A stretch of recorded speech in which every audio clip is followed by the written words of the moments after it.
DNA news Nashik, शोध सत्याचा.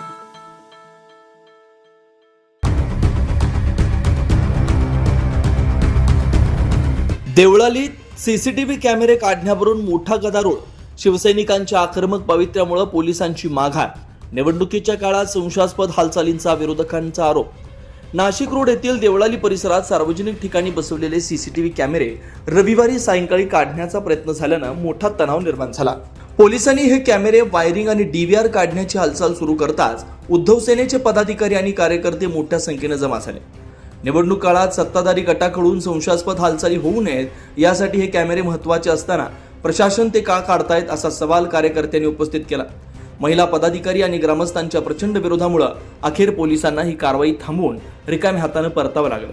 या वादावर स्पष्टीकरण देताना वरिष्ठ पोलीस निरीक्षक जयंत शिरसाट यांनी सांगितलं की पोलीस सीसीटीव्ही काढण्यासाठी आले नव्हते, तर निवडणुकीच्या काळात गोंधळ होऊ नये म्हणून सिस्टमचा पासवर्ड आणि ऍक्सेस मिळवण्यासाठी आले होते. मात्र माजी आमदार योगेश घोलप यांनी यावर टीका करत आरोप केला की आमदार सरोज अहिरे यांनी पोलीस प्रशासनाला पुढे करून सीसीटीव्ही काढण्याचा घाट घातला होता. खासदार संजय राऊत यांना या घटनेची माहिती दिल्यानंतर आणि शिवसैनिकांचा वाढता रोष पाहता पोलिसांनी आपली भूमिका बदलली. या आंदोलनात योगेश गाडेकर, केशव पोरजे आणि इतर अनेक पदाधिकारी सक्रिय सहभागी होते.